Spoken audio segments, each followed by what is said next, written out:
right, cool. Hi, everybody. Welcome to the September General Assembly meeting for the Green Party of Allegheny County. We're going to start with doing some introductions. So for introductions, we're going to do name your municipality, neighborhood, whether you're green or not for our like notes and for votes.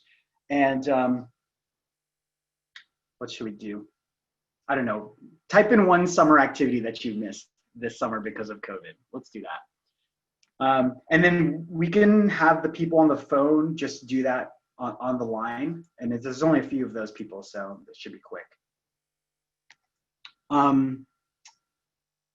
724, number ending in 7974. Do you want to unmute? Let's see if I can ask you to unmute. All right, next thing. Looks like nominations for a secretary. Okay, so Mark stepped down as secretary because he had like a triple burden of his work got crazy because he's working on COVID research, and his school is starting to get crazy, and then the traveling and all that stuff. So he is not able to be secretary anymore, but you know, he's been on the executive committee for years and years in various positions. So, you know, we appreciate his service, and but we need to have a new secretary. So I guess we're like opening up the nomination period for us to elect a new secretary in October. And today, Alexis is generously taking notes as the interim secretary for this meeting. I don't think we're gonna take live nominations, but think about who you want to nominate, and we can talk about it on the Slack, or you can send an email to any of us, and then we'll have an election next month. Okay, next thing, chair announcements. I wrote them on my phone. All right, over the last month, we just like, the last meeting we had just finished petitioning, so we were kind of like recovering from that effort. So we were done with that. Now our campaigns are starting to run more.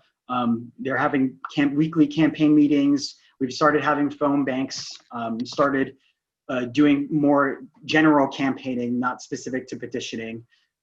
This past month, our committees really suffered. So we've had some committees. Sorry. Garrett, can you do the waiting room stuff? Are you seeing people in the waiting room? All right. Yes.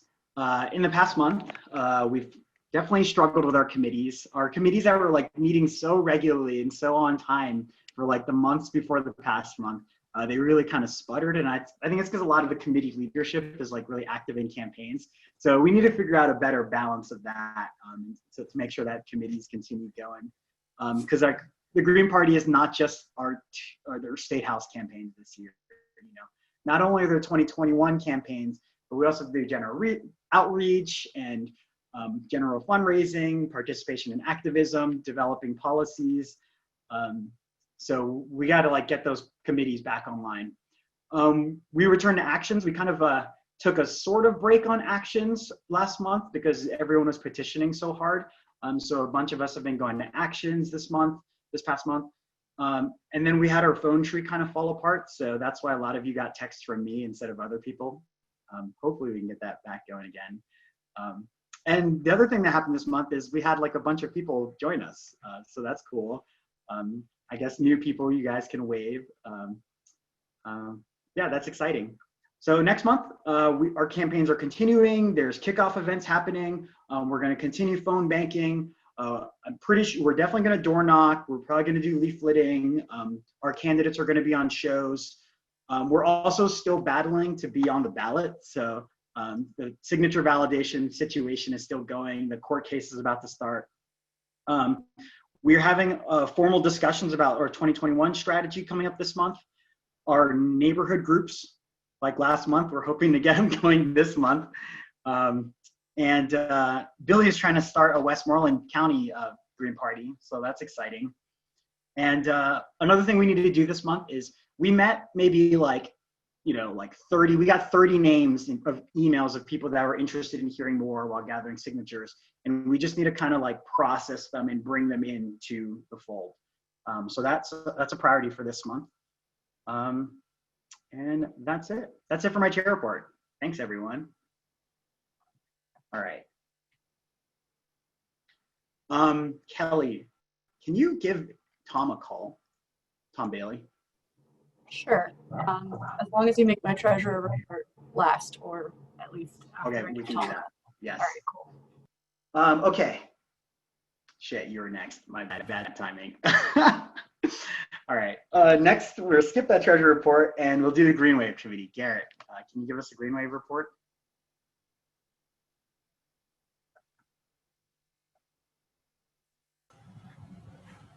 Yeah, let's see. So Green Wave stuff.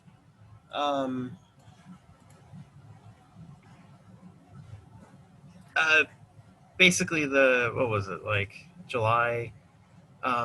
Thank you to everybody who was either petitioning in person or helping text message people, helping mail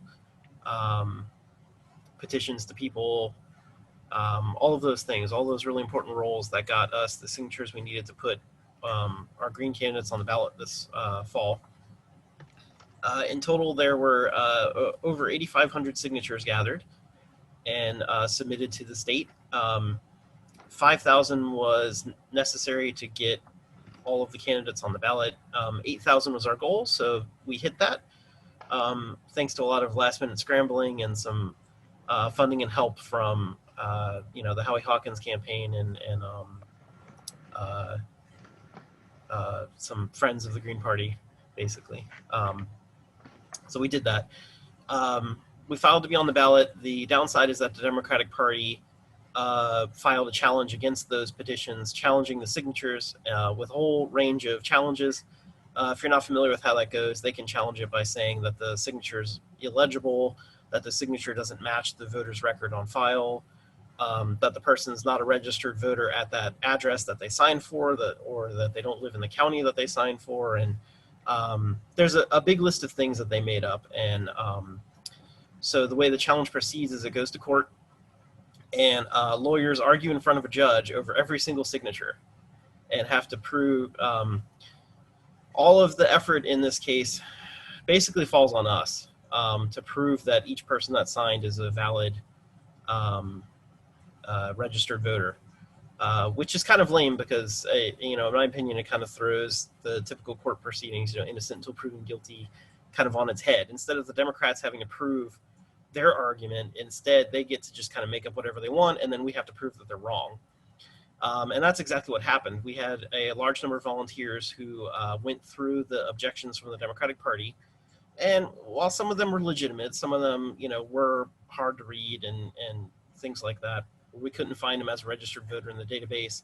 It's probably just someone who, didn't understand that they needed to be a registered voter when they signed. But while there were a few of them, a lot of the challenges were really ridiculous and flat out wrong. They said that certain people signed who were dead, and those people are not dead. They're among the living, and Green Party members called them and verified that they were alive. That kind of thing. They said that the address was wrong. Then we looked up in the voter registration and know the address was correct. So that's the kind of stuff the Democratic Party has been pulling. They've been trying to waste our time in court with all this stuff. Anyway, I won't go too many into details, but the point here is that we feel pretty comfortable that we can survive the challenge. The main thing is just the expense of going through all the legal proceedings. So we're asking people to donate to the Green Party Pennsylvania's legal fund to help with those expenses. There should be a link for that available. I could post it in the chat, or someone else can. So please share that around, and if everybody chips in $5 or $10 or something, it'll help us reach our fundraising goal to cover that. So that's where we're at. We're hoping that the court hearings will happen this week, and so we hopefully will have a ruling on that in another week or so.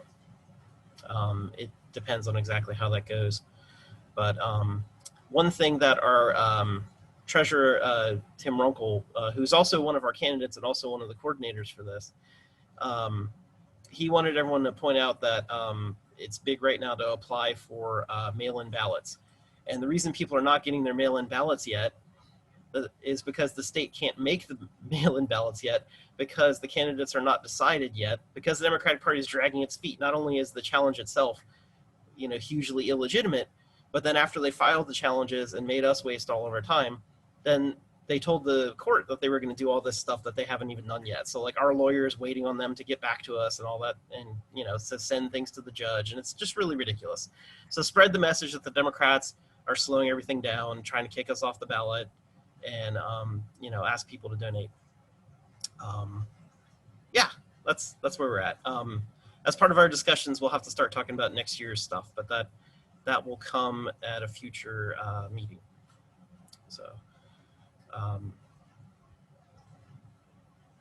is the meeting on Sunday a Green Wave meeting or a policy meeting?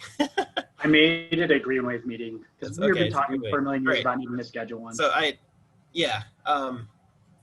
it's kind of related to what Billy was doing. So I don't know if we want to do that first and then talk about a meeting, but there's a Green Wave meeting coming up. So I'll wait until we bring that up. Tom, are you settled? Do you want to take over facilitating? Very good. Okay, cool. We're ready for meeting committee. Ron?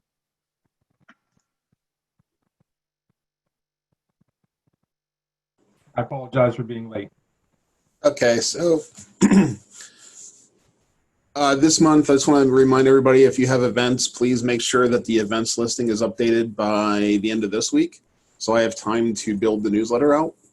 I'm also going to ask everybody who can hear me, if you have a topic that you think would make a good blog article, please email me or reach out to me on social media, or please feel free to write something up, and we'll make sure we get it published under your name on our Medium blog. And I brought this up before the meeting, but if anybody has ideas on topics that we should list out for demands of a general strike, please let me know, because that's something I'm going to plan to write up here in the next month or so, or actually probably the next couple weeks.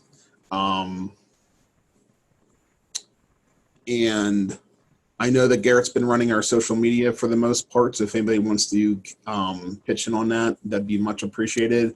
I'm working right now 6 days a week, and during prime time hours, like I'm taking time off work right now just to be here at the meeting, but so it's kind of hard for me to do anything other than the newsletter and the occasional blog article right now, just because I work these really odd hours. But if anybody wants to pitch in, please let me know. It'd be really appreciative. Okay, that's all I have. Jay for outreach. Outreach struggled this month. This was probably our worst month. We had 2 meetings scheduled, and basically 2 of them didn't happen. I guess the main outreach thing that we have is the phone tree. And I don't know. I think the phone tree that we had set up, I think people are kind of like, they're changing work situations. Basically, people's life situations have been changing from earlier in the month. So we just need to kind of get it set up again. And we're going to have 2 meetings this month, and they're actually going to happen. So the meetings are in the email that I sent out recently. I should know what they are off the top of my head, but I forget. But they're at Thursdays. It's the second and the 4th Thursday at 8:15 p.m. That's when they are. That's it. Keep checking the Slack for the working group actions. That's a lot of events are posted there, and just sort of like the place where we can talk about which events we want to go to get together. And what I learned from petitioning is that just getting out there, we're going to find so many like-minded people. All we have to do is show up and talk to them. There are like 1 million people out there who are really resonating with our message, and we have to force ourselves to go talk to them, because that's how we build our party. A lot of people in our party now were people that we talked to 2 years ago. So we just got to keep it up. All right, that's over. Billy for policy committee. Yes. So I am going to put my own policy committee involvement on hold until November. because I'm working on Michael Bagda's Canning's campaign. So if someone else wants to pick up the mantle of leading those sessions, let me know. And feel free to meet without me on the third Friday of the month, which is September the 18th at 4 p.m. I would like to switch the way it's run to be more of a book club in future. So we would decide on a policy document or a list of activist demands to read and discuss. And then we would pick what policies we like from those and talk about what ways we might want to expand them or how to make them specific to current campaigns we're already running. And what I really want to do is once we have some 2021 candidates committed to running a particular race, then inviting some guest speakers like subject area specialists to talk with both our policy group folks and the candidates themselves. That way we could get, very direct policy advice applicable to our specific campaigns, and policy folks could become, direct campaign support. But that's an idea and it's in the future. Regardless, let me know if you do have subject area specialist contacts or you are one and you might be willing or comfortable with giving 30 minutes to an hour of your time. And I will start a list to reach out to schedule those things for future policy meetings. And that's really all I got. Billy, could you repeat the time of the month that your policy committee was meeting, please? Billy? Okay. Oh, sorry, I thought it was you couldn't hear me. Sorry. So September the 18th at 4 p.m.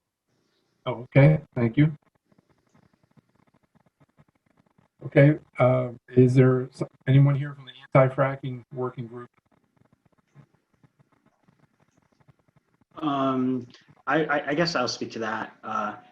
That's kind of what Albert is going to talk about. That's kind of like the closest thing to an anti-fracking action. I know some Greens are involved in that group, so we'll wait till the new business for Albert to cover that. Over.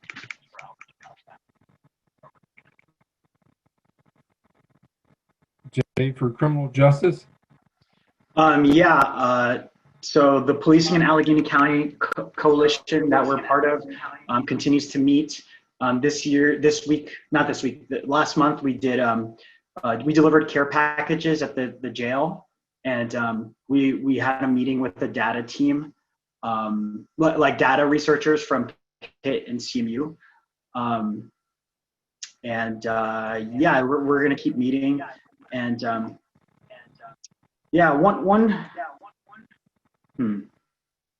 one tricky thing about that coalition is that it's like really heavily Black-led coalition, and they kind of screen people who come in. So you kind of they have to know you to be part of it. So I know that there are other people in the Green Party who are interested in criminal justice, but like if you don't really know the organizers, I think they're not really trying to open up the space. So that's something to consider for those who I know have been asking me to try to get involved. But those meetings continue. We continue to be involved as an organization. Okay, for a green energy group, 2 items. One has been continuing. I'm a member of 3 Mile Island Alert, and we are petitioning the Nuclear Regulatory Commission to block the transfer of the license. 3 Mile Island has closed down. It's in the decommissioning stage, and the current owner, GPU, wants to sell it to a nationwide group that specializes in cleaning up high-level radioactive waste sites.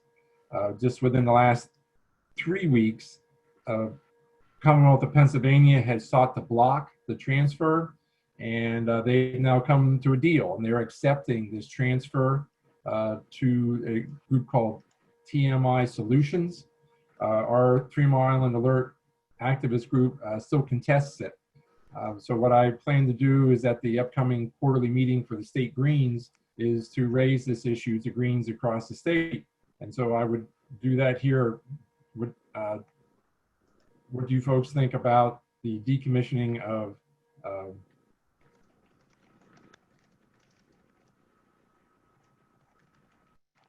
Tom? Cut out. Looks like he paused here.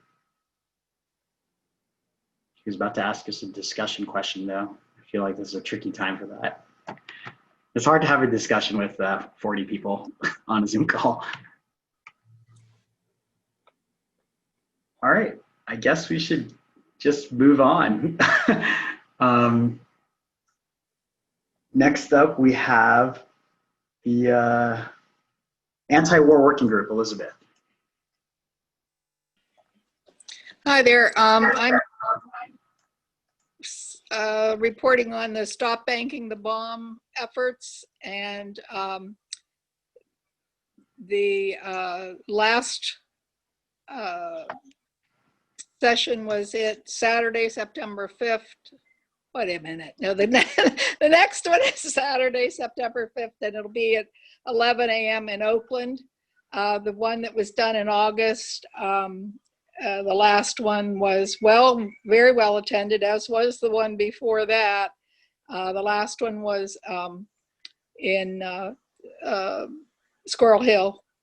And so things are moving on with the pickets and some additional attempts to get new endorsers. There's plans to go to Beaver Falls, use Southside, Sewickley. There's going to be the downtown picket on October 2nd, but it looks like we'll be using the Squirrel Hill site as a pretty frequent location, since the turnout was good and also the interaction was good. The only other thing I think, unless I've totally missed something, is, well, there's some new signs being considered, and so there is a request for suggestions for signage that can be made up. So if anyone has any special requests, that would be great. The other thing I wanted to be sure, and I'm not sure, maybe it is on the agenda somewhere, is that September 9th is the 40th anniversary of the Plowshare 8, and Stop Banking the Bomb is having a Zoom event with Molly Rush and 2 others from the Plowshare 8. And there'll also be an update on the Kings Bay 7. But to get the link for that, you need to contact Joyce Rothamel. So I'll put in the chat her email. I think it's just because Joyce is not real familiar with the Zoom beyond doing what she has to. So she's asking for emails to get the link. And another thing in reference to the Plowshare 8 is that I didn't get to see it, but on Sunday, Chris Moore did an interview with Molly and a couple others from the Plowshare 8. So that may be of interest to folks to check on. So I guess that's all.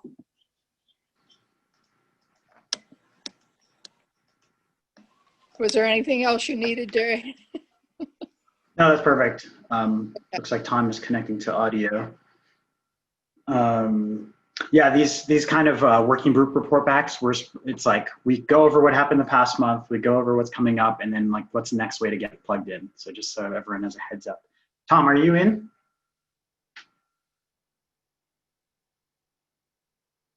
You're muted, Tom.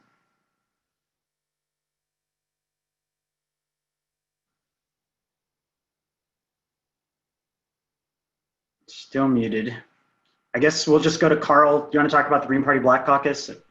Yeah, basically, I think the Black Caucus met a couple times in July, and we pointed towards pulling some other folks together to look forward to the Movement for Black Lives Black National Convention that was held on August 28th. Prior to August 28th, there was a pre-convention, and 20 delegates from Pennsylvania participated in the pre-convention. Myself and Marin, who are both Greens, we were 2 of the 20 delegates from the state of Pennsylvania. Basically, the Movement for Black Lives has a vision for Black lives that has 6 different planks in a platform. The first is we demand repair for the harms that have been done to Black communities. The second is we demand economic justice. The third is we demand defunding and dismantling of the systems and institutions that criminalize, control, and cage us. The fourth is we demand divestment from ideologies, laws, policies, and practices that harm us and investment in our communities and movements. And we demand political power and community control over the institutions which govern our lives. Those are basically the 6 platforms, pieces. Under each piece, there are a number of different legislative and policy briefs that go along with each of the 6 different demands. And basically, on August 28th, we held the Black National Convention. It was online on Zoom and on YouTube, and many thousands of people from all over the country participated. And it really talked about these demands a little bit, but more importantly, it talked about the frame for these demands, which is really framed around a struggle against racial capitalism, a struggle against patriarchy, a struggle to support disability justice. But there are a number of different ideological or frames that this whole movement for Black Lives is based around. I don't know, we don't have another meeting set up for Green Party Black Caucus yet, but we will soon, where we can kind of debrief.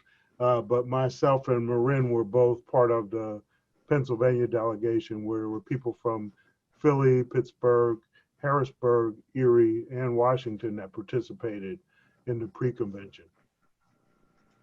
I don't have any questions.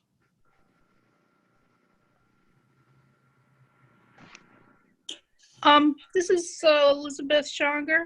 I tried to watch it, but my Facebook the streaming kept dying. Is it recorded someplace? Not yet. I'm trying to find, there's a couple other people asking about it. I don't know where it is, but I'll try to get it. And some of the pre-convention stuff was really good too, and it might be shorter because it went from 6 o'clock till 10 o'clock. So if it's recorded, if it's not divided up in pieces, it's going to be hard to really get in one piece. But I'll find what I can, and I'll definitely share the recordings once. They haven't been shared yet. I thought Garrett shared a video, but I'm not sure if it was the full video or what it was. I think he tweeted something. It was a YouTube video, but I didn't look at it. So I don't know if it was like the 4-hour-long YouTube video or it was like a trailer or something. It should be on YouTube, but I'll find it and I'll make sure I share it. I'll find whatever it is, particularly if there's something from the national. Yeah, the whole 4-hour video or whatever it was is available. Do you want to post it in the chat, Garrett, or in Slack or something, or probably both? Yeah, let me see if I can pull it up quick. Tom is looking pretty frozen. Oh, he's not frozen. Good. Sorry. Jay, do you want to go to Green's electeds? Yeah, just real quick, I talked to Tara. Only update, really, I mean, she was on vacation.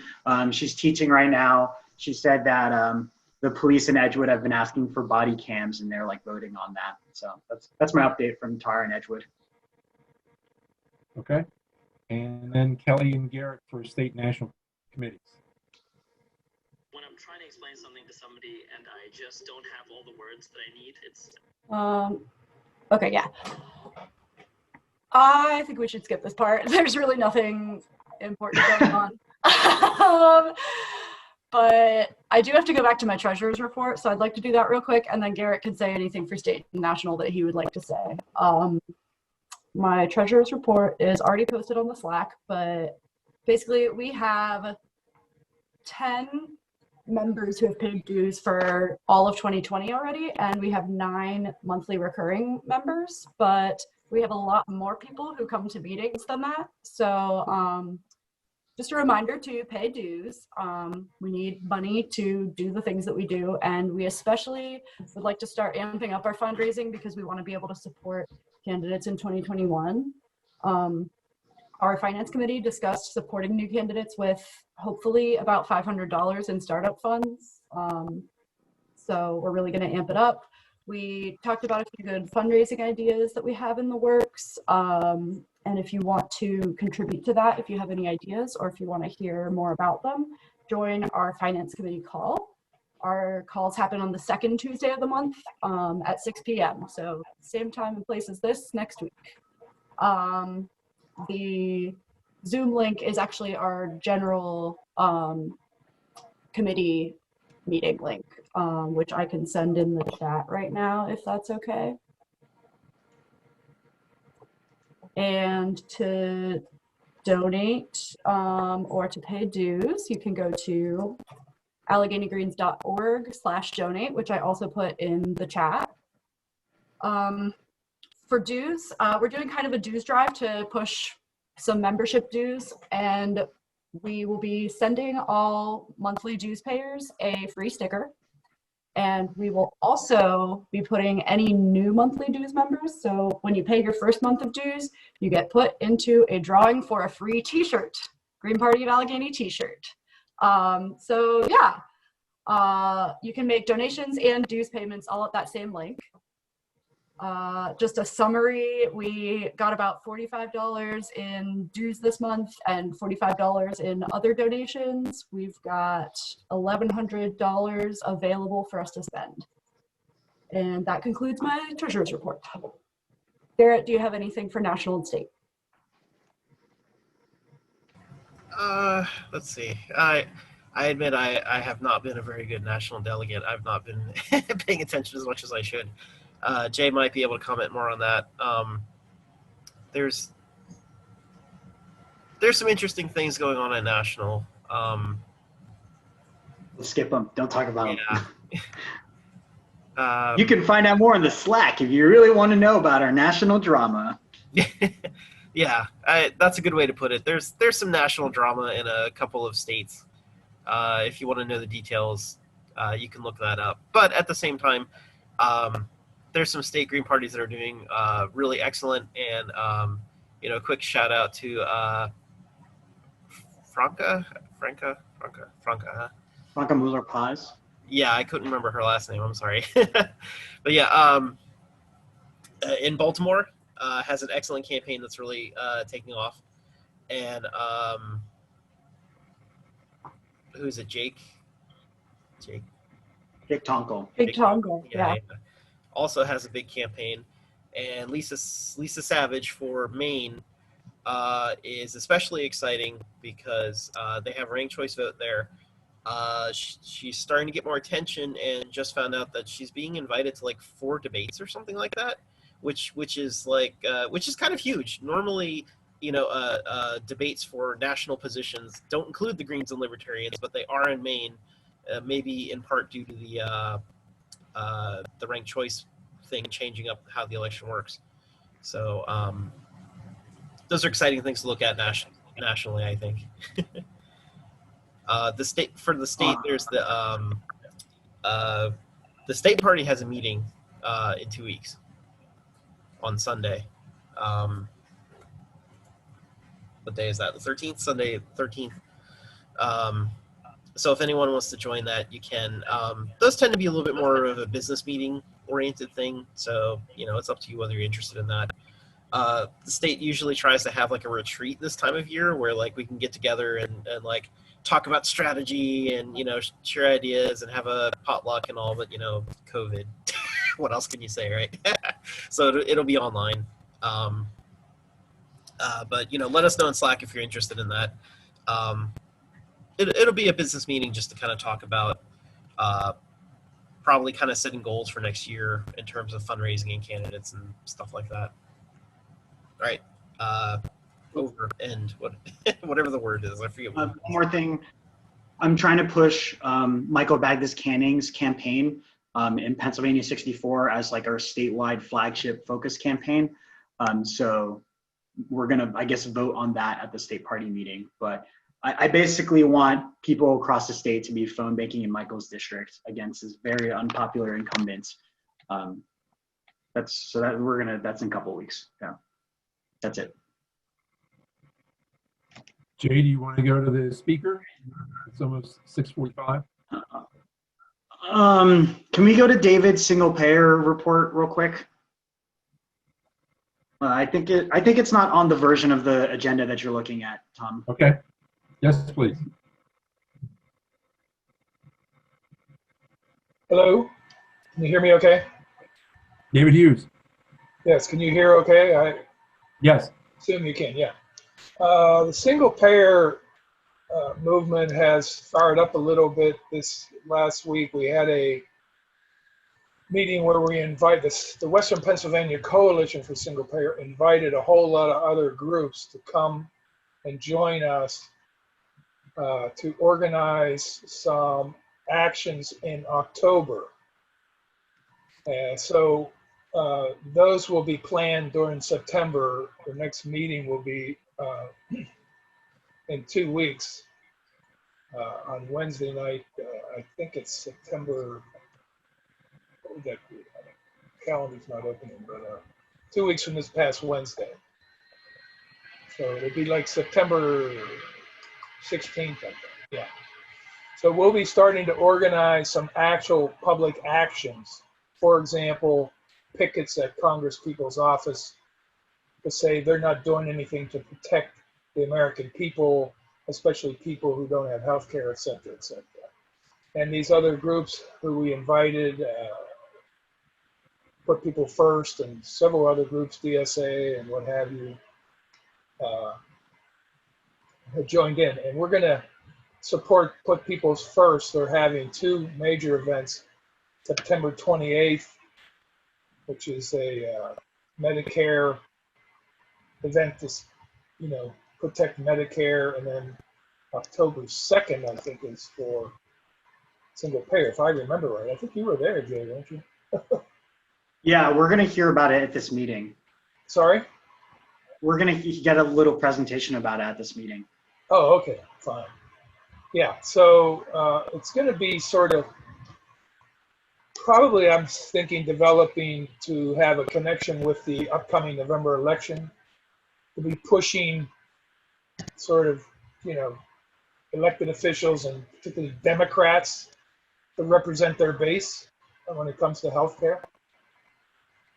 So keep your eye out for that, and I'll keep people informed about what's going on. This is a big opportunity for single payer because once whoever gets elected gets in there, whether it's Biden or Trump, things are going to be tough. So, anybody have any questions? I think that's the whole thing in a nutshell. I miss anything, Claire? You're muted.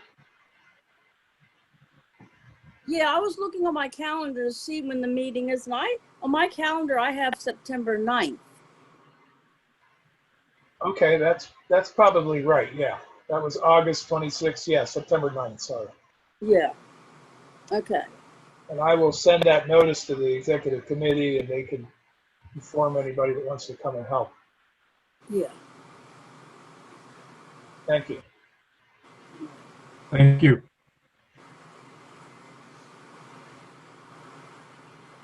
Jay, do you want to go your speaker now? Sure. Yeah, I think that's a good idea. Albert, do you have something to share? I or do. You just speak. Is it like a share screen sort of thing? Sorry, say that again. Is it like a share screen sort of situation? Yeah, I have some images I'd like to pull up. All right. God help everyone with a weak computer like me who might not make it. We'll see what we can do. We'll see what happens. So, I should start then. Yeah, but I'm trying to figure out how to make you. Okay, I just made you a co-host. Don't hack us. Gotcha. All right, cool. So Should we ask, sorry to interrupt, should we ask everyone to turn their video off while he's sharing? That's a good idea. Okay. All right, go ahead. Sorry. So, my name is Albert Juvenazi. I am a part of a group called Ohio Valley Environmental Resistance, or OVER, which is what I'm going to refer to it as throughout this meeting. So, I'm going to start also by thanking you guys for having me here. So, OVER is a group that is mainly focused on the petrochemical plant that's being built in Beaver County. We're, in opposition to it, obviously. And for those of you who do not know about the plant in Beaver County, which I'm sure most of you do know about it, I am just going to go over some quick facts. So,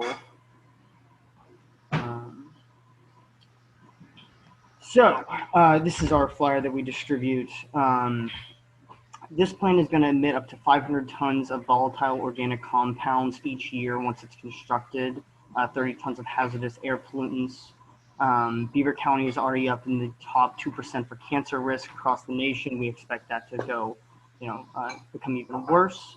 It's going to require the construction of an ethane pipeline system crossing the Ohio River. It will emit as much CO2 as half the city of Pittsburgh every day once it's up and running. Essentially, the process that it does is it takes fracked gas, which is ethane, and it does a chemical reaction called cracking, which is why it's called a cracker plant. And it cracks the ethane and turns it into polyethylene. And whenever this chemical reaction occurs, CO2 is given off. So it is fueled by fracking and fuels the fracking industry. It puts CO2 out into the air, which exacerbates global climate change, and it makes more plastic. So as I'm sure you understand, this thing is horrible on all fronts. There's really nothing particularly good about it, except that it has created a couple thousand jobs, I believe. But all of those jobs are going to go away once the plant actually opens, because those jobs are primarily construction jobs. And they've also brought in tons of people from out of state, like Montana, Kentucky, Louisiana, who helped build other cracker plants. And it's not necessarily like they've employed, all these people in Beaver. So the big benefit, air quotes, of the plant was that it was going to create jobs in the area. It is only doing that temporarily, and long term, it'll be hundreds of jobs created in exchange for probably hundreds of people getting cancer, and increased cancer risks, increased asthma rates, increased, major public health problems. So here are some other images of the plant. Are you guys seeing my screen all right? Can someone tell me, can you see what I'm showing you? Yes, we can see your screen. Great. So here's a great picture of the plant. It's huge. If you haven't seen it, I wish my bottom bar here would go away, but it won't, so you can see the car. But this is like a telephone pole. A car is sort of like, that's like the top of the car right there. Struggling here. Oh boy. Sorry. I'm going to go to the top of the screen, close up this bar. Sorry guys, one sec. Wish I could get rid of this control panel because I can't get my tabs because the control panel was in the way. There we go. Okay. There's another picture of the plant. Here's another image of the plant. Now this one is particularly, far out. That's me down there. Banner. Okay, I guess zooming in isn't a good idea, but you can see this thing is huge. For those of you who haven't seen it, it is huge. I would recommend, if you have a car and free time, take a drive out there. Take a look at it. It is very hard to miss. It is right off of 376, runs right past it. You'll be crossing the bridge that goes into Beaver. You just follow signs for Beaver. It's massive. It's a monstrosity.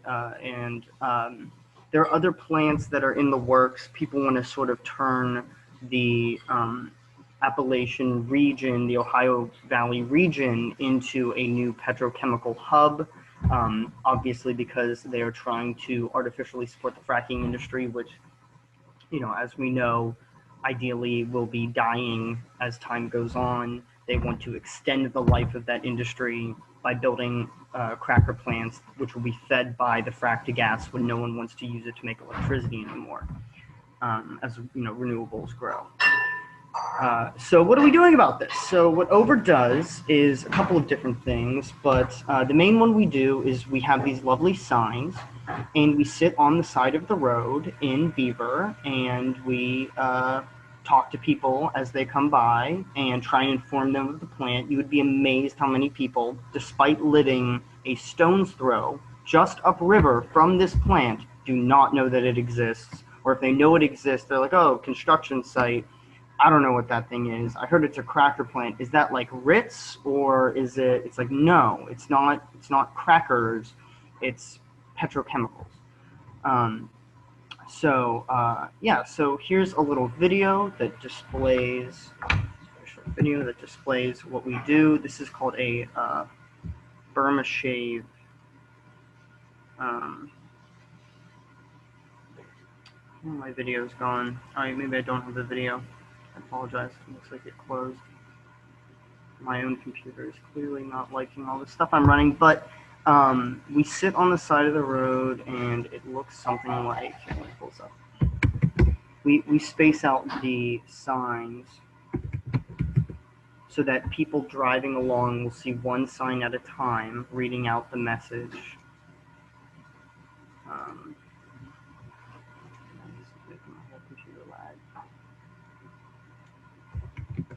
Reading out the message. Your health doesn't count in Shell's bottom line. Save green jobs now. And then we included a sign, environmental justice equals racial justice, because of the Black Lives Matter movement, and we want to be in solidarity with them. We also, so I know, you guys are the Allegheny County Green Party. This is a lot of stuff about Beaver County. We have gotten offers from other localities such as Sewickley. They want us to come in and do a Burma shave there. We can keep you in the loop on that if you would like to participate in that.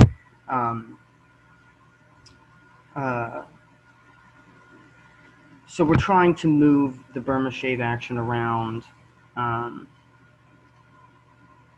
other places. There are other plants in the work. Here's a decent photo. So you see we sit on the side of the road. You can see one sign after another, after another, after another. People drive through the park. It's a very nice spot. It's very shady. We've been doing this every other week. Right now we're on a 3-week break because of scheduling and holidays. But we will be back. September 12th is our next Burma shave. If you want to write that down, feel free to come join us. We get there around 10 a.m. Yeah, we sit in the park and we distribute literature and we talk to people. The campaign does have more going on than that. We do a little bit of civil disobedience stuff, nonviolent action. We are trying to keep Shell under pressure. Our hope is to stop the opening of the plant or to ensure that it has a very, very short life. We have an Instagram. It's over.pa. Feel free to follow us. We have a Facebook. It's overPA 2020, or if you just type in Ohio Valley Environmental Resistance. And we have an email. It's overpa@protonmail.com. We're also on YouTube. You can find the link to that through our Instagram. We have been working on making anti-fracking, anti-petrochemical ads that I am hopeful we're going to put on actual television. And hopefully that will lead to more funds raised, which we can spend on more ads and other activities in order to fight this plant, because it is a serious problem. So that pretty much covers all the information I would like to give you, and now I want to take questions. So I'm going to stop screen sharing. Great work. Thank you so much. Thank you.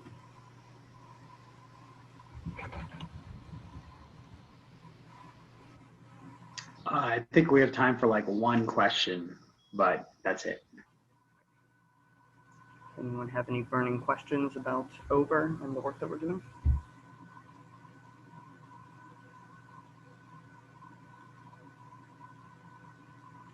So seeing that there may be... I have a question, actually. Yes, please. So it looked like the immediate area around the plant is forested. Is this, how close is this to actual residential areas and commercial areas? So it is a less than 10-minute drive from the Beaver County Mall. It's on the site of a former zinc smelting plant. So it is an old heavy industry site that is now just more heavy industry. It is not like directly next to homes. It is literally right next to the Ohio River, though. And as you know, the Ohio River runs along many people's homes. Yeah, 379 goes right past it, and Yes. if you're on the Beaver Valley Mall property, you basically have an overlook of it. You can see it quite clearly. It's a huge facility. Yes. Yes, all that is true. There's another road, it's like State Road 19 or something like that, which runs along. There are 3 entrances to the plant. We did do one Burma shave there, but it's not super accessible, and so we kind of shied away from continuing to do stuff there. We do want to do more stuff there. We have a lot of ideas for what we want to do. I mean, we would like to mobilize more people in order to potentially have a march down that state road, you know, shut it down for like an afternoon.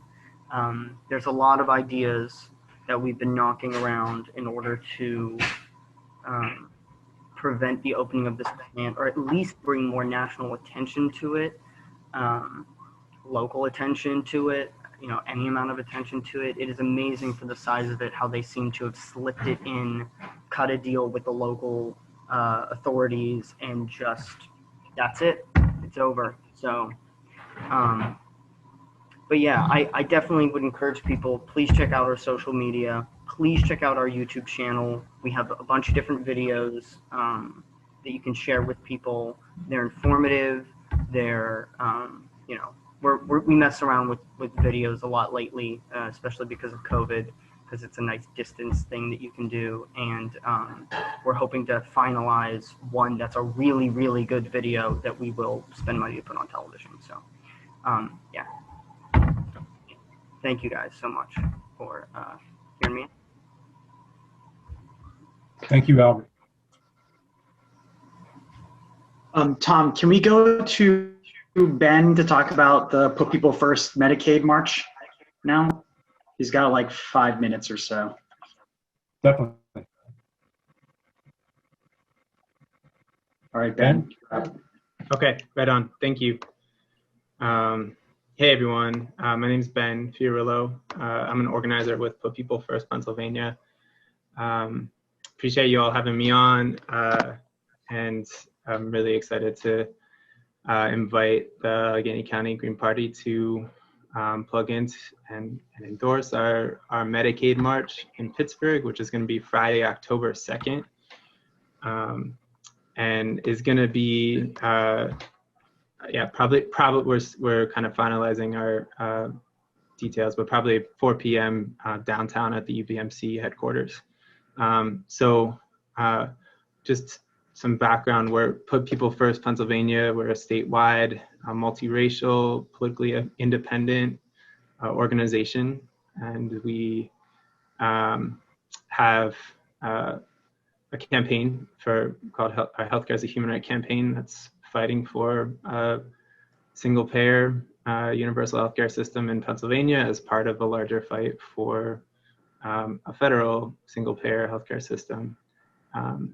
We're a base building organization that's rooted in 17, we've got members in 17 counties across the state, and local committees, healthcare rights committees in 9 communities across Pennsylvania. So we're urban and rural. And we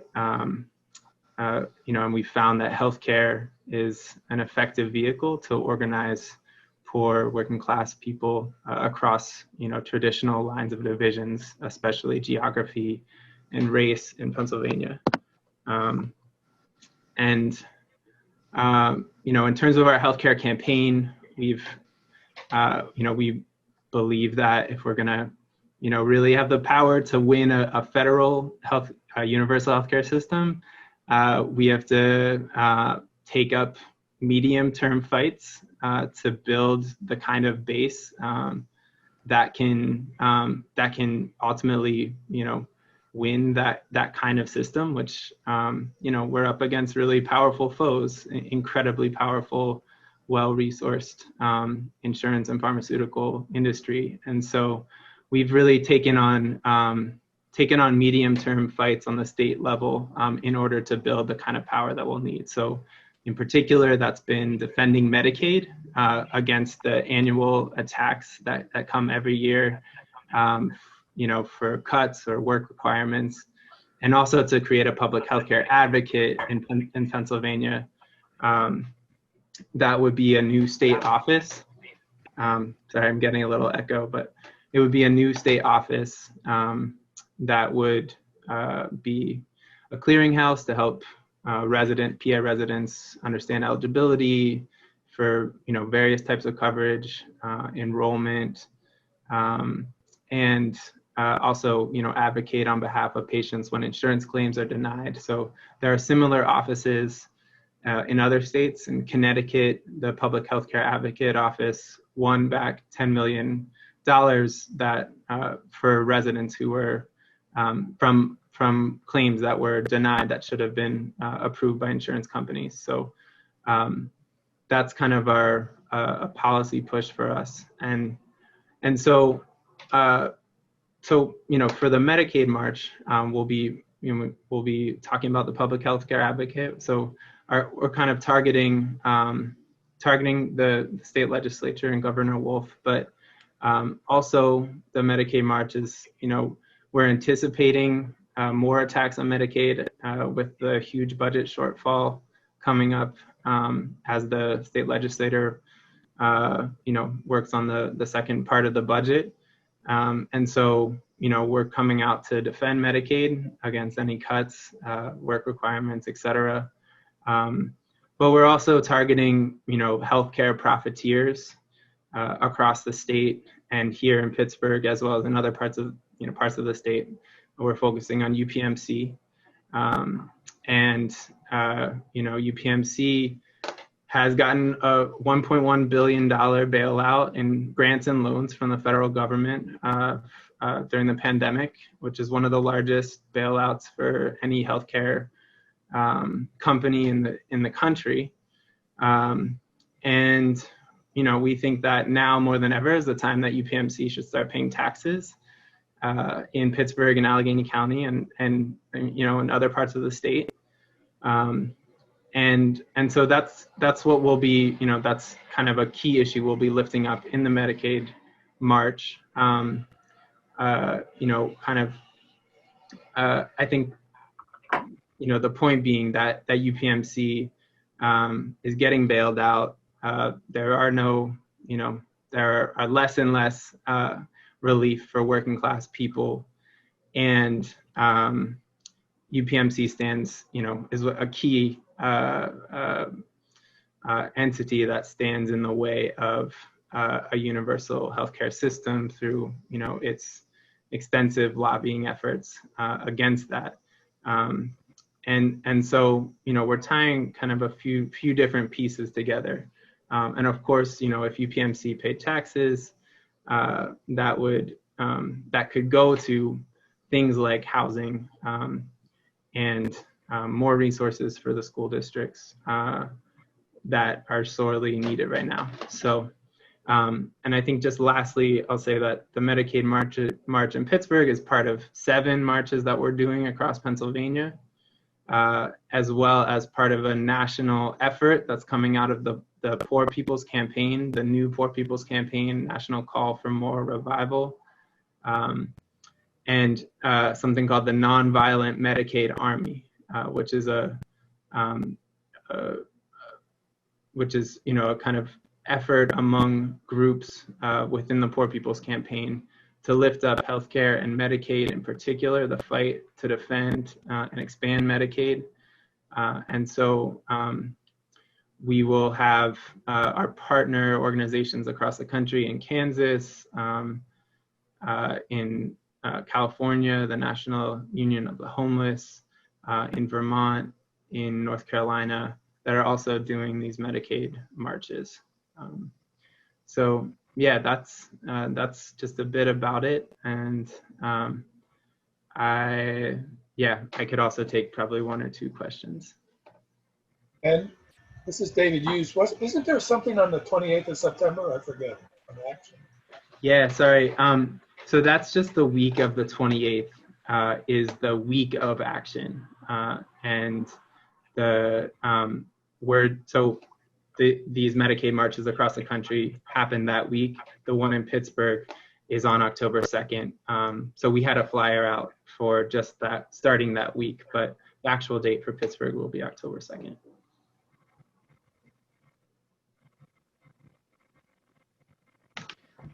This is Jay. What other organizations do you have kind of like co-sponsoring, or what other groups do you work with usually? In Pennsylvania. In Pittsburgh. In Pittsburgh.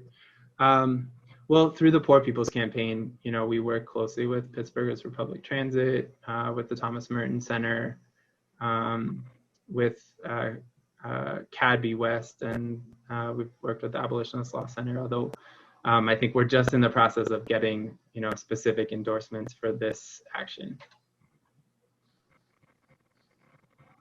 Cool. Any other questions for Ben?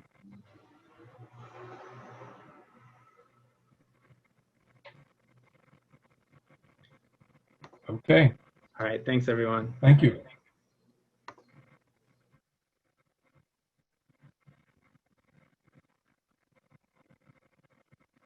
Are there other agenda items before we confirm the next date?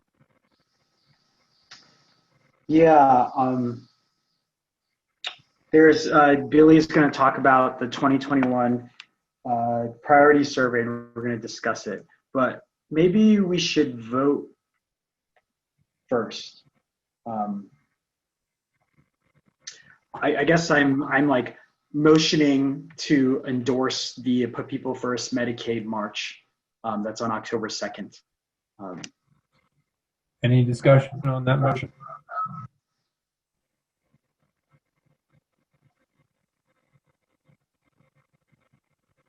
Okay, no I think discussion. we should do it. Do we need a Well- second, or I'll second it if that All right, is thank needed. you, Dominic. I believe I'm stating that the persons to be voting are members of the Allegheny County Greens. And absent a way to confirm that, we will take a vote as long as we understand those parameters. Those in favor of Jay's motion, please state aye. Aye. Aye. Aye. Aye. Aye. Those Aye. opposed? I hear none in opposition, so I think the motion will carry. Ray.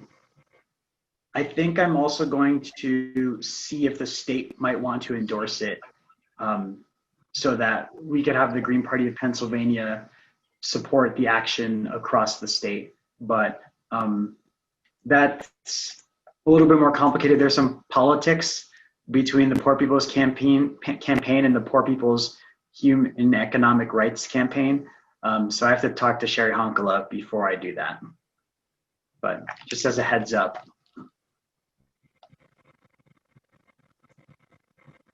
We're going to go to Billy on the survey.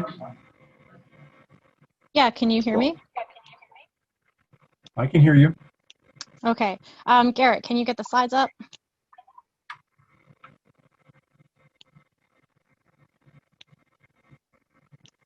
Garrett?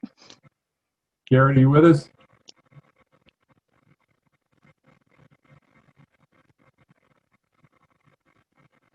There we go. Okay. So this survey was meant to get a general sense of what people want to focus on for next year's 2021 local races and activism. We had 25 people answer the survey as of this afternoon. 17 of the respondents were registered Greens. The first question was, which type of electoral campaigns do you want Green Party of Allegheny County to prioritize in 2021? I'm really trying to get your top three here. Looks like a lot of people want to do a mayoral or city council race next year. So that's exciting. Other picks were municipal level, county, and school board. This makes me think maybe people want to see a mix of campaigns, maybe a larger citywide race and some smaller local races. There is some interest in municipal district judges, and that's something you can do even if you're not a lawyer. Garrett and I are actually thinking of doing the free virtual training for this from November 9th to December 10th. Let me know if you're interested in getting more information about that.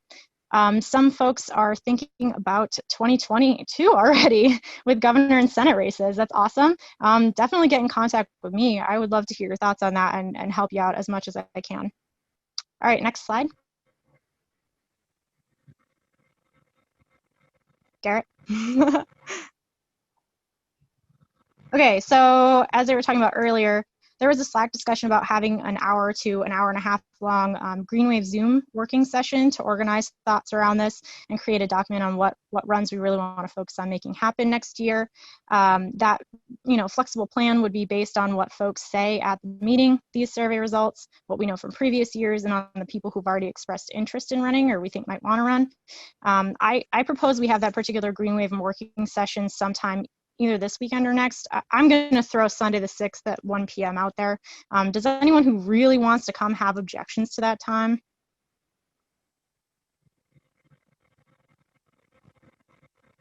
No? Okay. So Garrett was going to, I don't know if he's going to put it in there, but we'll send something out about that and how to get the Zoom info for that. And then the second question was, next slide, Garrett. There we go. Are you interested in finding people to run as green candidates from your own municipality, township, borough for 2021?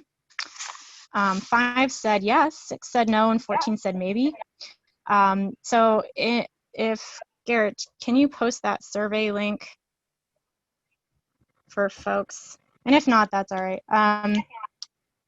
So I made a survey so that you can do a checkbox to indicate if you want to be involved in sort of a recruitment conversation.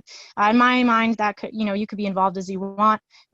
Could be just gently encouraging the people you already know, or suggesting someone for Greenwave to reach out to as a candidate.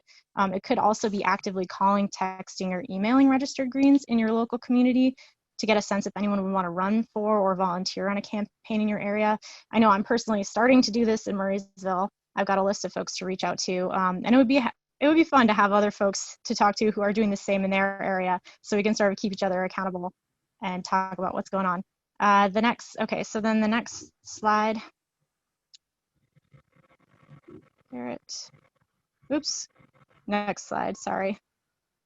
There we go. So this, I'm gonna skip. I'm not gonna read all these because we're kind of low on time, but the next question was, do you have any additional comments or suggestions about 2021 campaign strategy involvement and volunteering? I compiled all the answers to all these questions in the report that I was going to have Garrett post in the chat somewhere. I highly recommend that you read through these answers. There's some great perspectives there. Similarly, I've included the results of the activism questions in that report, but I'm not going to present on them at this General Assembly because I don't think we have the time. Can you go to the next slide, Garrett? And then the other thing I did want to highlight was the question, what is the #1 achievable thing you want to see in 2021? The themes that I saw were continuing to build the party and raising awareness, winning at least one race, getting a good amount of folks on the ballot, and challenging Bill Peduto. People are really excited about a potential mayoral race. So thank you all so much for your great input. Definitely check out that report. Maybe we can send out an email with that also later on. I really enjoyed reading your thoughts and suggestions, and I appreciated the time you put into it. And as an ending thought, I'm curious as to whether or not people liked this idea to send out surveys to get feedback. And if so, or if not, just put your thoughts in the chat. All right, that's all I got. Thank you, Billy.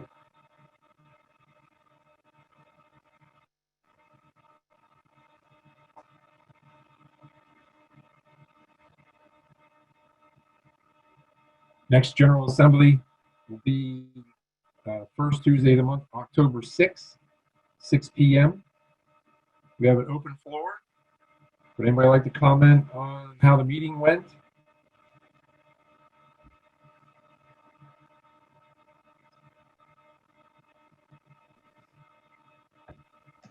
Almost everybody has their muted themselves, so the discussion's slim. I have a question, but it's not really related to how the meeting went. This has more to do with the anti-fracking group. Yeah. Go ahead, Matt. I was just wondering, is there any talk about anything related to Pennsylvania's 17th congressional district race this November? There are only 2 candidates running, one for Democrat, one for Republican, and they're both pro-fracking. And I was wondering if there's anything we have done or anything we could do up until November to voice opposition to them. And just tried to raise awareness among the local public and Beaver County and sections of Allegheny County that are in that district, that it's not acceptable to have two candidates that are pro fracking and no one else. I guess I will say that there are like, not hundreds, but there are like dozens of races that are happening in our area. And we basically can only really have we're deciding to focus our resources on a few races instead of spreading ourselves thin, which is another strategy. And maybe a strategy that we'll use next year, because you can kind of build in a grassroots way in a lot of places at the same time. If you're like spread out amongst a lot of places, it's kind of like you just get thrown in the fire and you can kind of build off of that. But this cycle, we're definitely focusing on a couple of, we're focusing on my state house race and state house race, my first state house race in Venango. Okay. Well, maybe for a blog post, that's an idea that we could do. Good idea. Can I say something? Please do. I'm really busy right now, especially this time of year, but I am not sure whether someone already said this or not, but Michael Baggs Canning is having his campaign kickoff rally this Thursday at 7. Was that said earlier? I know Billy and I mentioned it, but I didn't really say enough about it. Okay. Have you, I'm speaking to the gentleman who just brought up the question about the fracking. That was Matt. Matt? Yeah. Still there? Yeah, I'm here. Okay. Do you know Michael? Do I know him? No. Okay. Do you know of him? I know of him, yes. Okay. Would you like to attend the rally? Where is it? It's on. Or it's just a Zoom Facebook. call?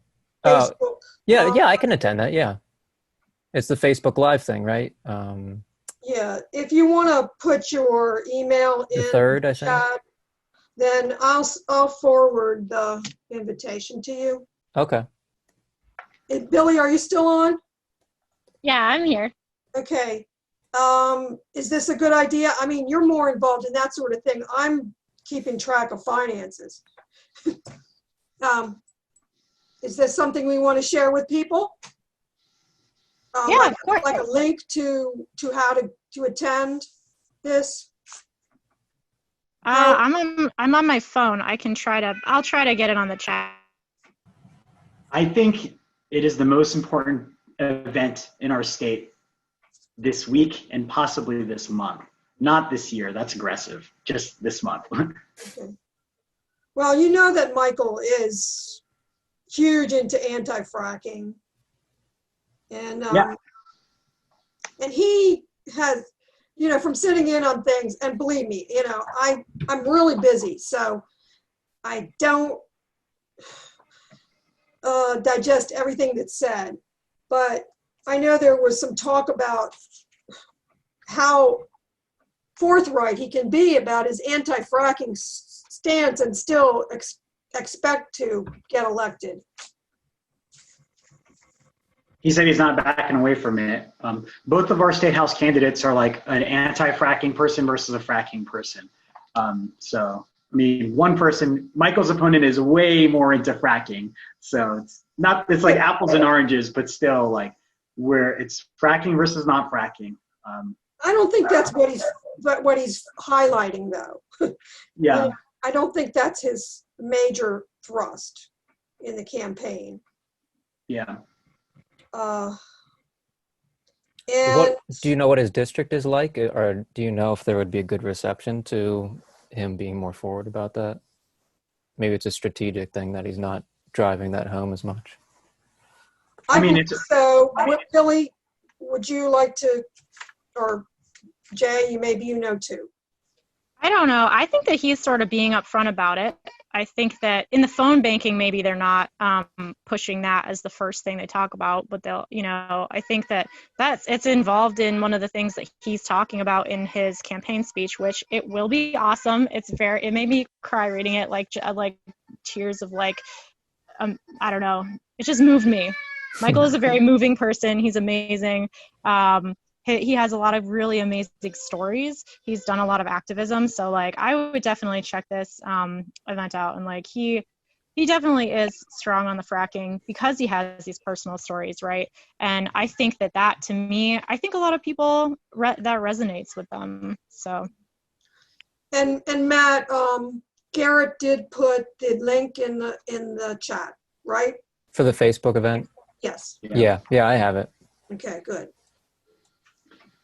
I guess I should take this couple minutes. Well, one, we have to take a photo, so don't disappear, everybody. But two, just upcoming events, just to recap what the upcoming events are. We kind of threw them in during the meeting, but this Thursday is Michael Bagdas Canning's kickoff. It's at 7 p.m.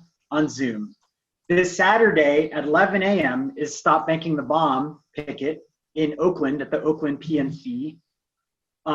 We're having that strategy meeting to discuss 2021 on Sunday at 1 p.m. And in 2 weeks from this Sunday, 2 weeks from maybe, no. 1 week from this Sunday is the Green Party of Pennsylvania state meeting, which is every few months. It's cool to see Greens from across the state. Sometimes it's a little dry, sometimes this meeting's a little dry, but that's okay. But I think it's worth attending at least once for sure if you haven't gone yet. And that's where we make our democratic decisions as a body across the state. So it's cool to witness that process. Jay, Also, that Oakland PNC is the one at Craig and Fifth. Craig and Fifth, yeah, not the other Oakland PNC. Don't get confused. It's closer to CMU. Also, I'm trying to recruit people to go on this bike ride on Saturday at 10 a.m. in Friendship Park. So if you like riding bikes, you should ride bikes with your Green Party friends and other people from this left bike group. I don't know who that is, but we're going to find out. Can I ask in any chats that are posted to please not swear or curse? We're going to keep this as professional and straightforward as we could, please. Anything else, Jay Walker? That's it. We have to take the photo though. Don't forget. Garrett, anything from you? Yeah, I guess, who was it that asked the question, Matt? Or, anyway. About fracking? Yeah. Yeah, that was me. Yeah, I think Michael's campaign is the biggest one to support because he's pretty upfront about that, and he's got his own story and 10 years and more of doing anti-fracking, anti-pipeline sort of activism. So he's the best case scenario in that. I tried to get on the ballot this year, and I didn't for a few reasons. COVID makes it difficult, is one part of the story at least. But I am trying to do sort of a write-in campaign here, and while I don't necessarily expect to win a whole lot of write-in votes because state legislative districts are a bit big for that, I'm hoping to at least get the word out about fracking and all, because I'm in a similar position that in my district there's a Republican and a Democrat, and they're competing with each other over who loves fracking more and who loves oil and gas jobs more and who loves the police and wants to fund them more and stuff like that. It's such a insane thing. There's no real choice here. So I would have preferred to be on the ballot, but I think being a protest write-in candidate is an important part of that. And if we could focus on the message and turn that message into organizing for future years in particular. So I'd be happy to work with you or share something if you want to write up an article or whatever, but try to get more information. Because I live in the western suburbs of Pittsburgh, like in the direction of Beaver County. So like, I think a lot of the people who would like work at that facility probably live near me. So it's important to reach those people. Okay, we could probably organize it on Slack. Who all wants to help write it?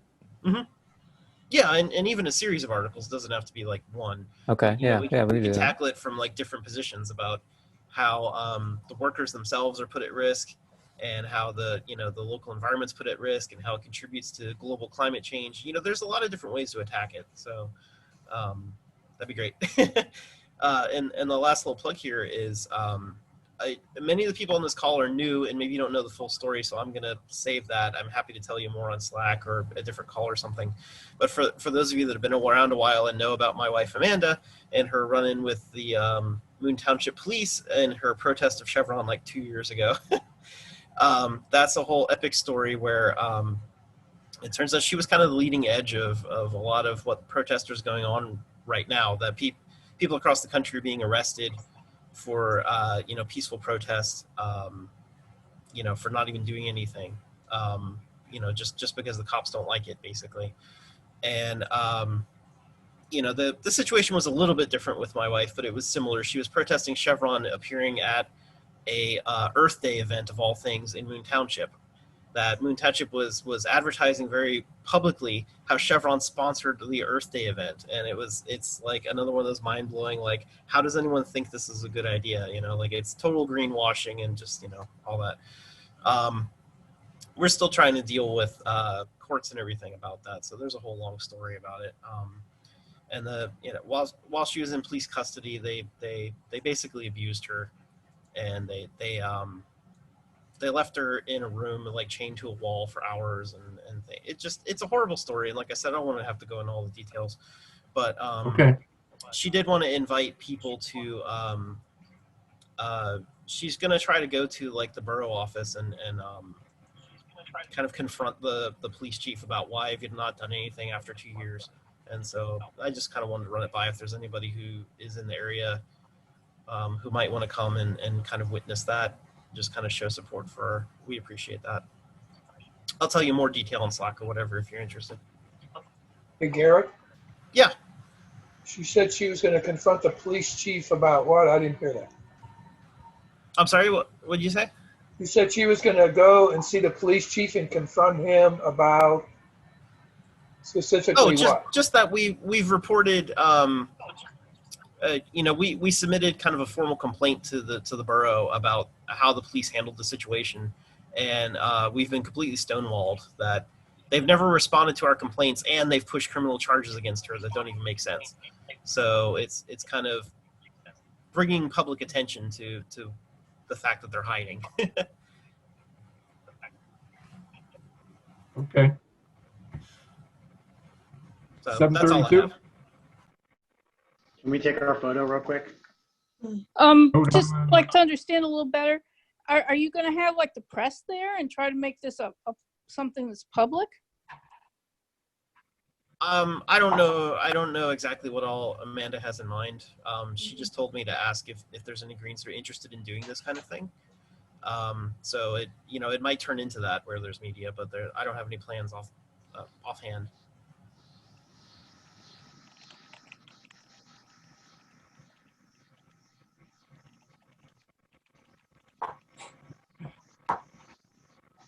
Is there a motion to adjourn? Wait, let's take our photo first. Then I don't understand what's the delay. Everyone who's comfortable, take out turn on your camera, and let's do it. Kelly, do you want to take it? You've been good at taking these. Yeah, I should be able to do that. I need to figure out the Windows shortcut. I think it's this. Oh, that's annoying. Okay. Yeah, it's less of a shortcut, but it'll work. All right, I can take a couple. All right, cool. All right, everybody get ready.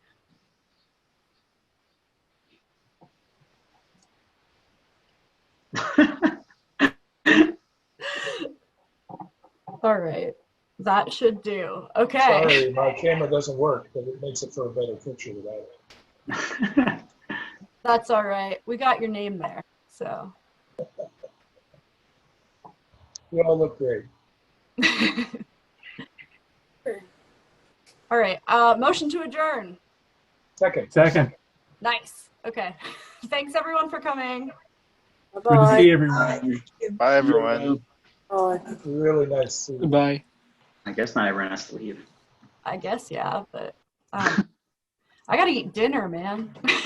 Me too. All right. Well, what did everyone think? It was good. Committee reports went long. Went real long. I'm gonna look back Agree through with that, yeah.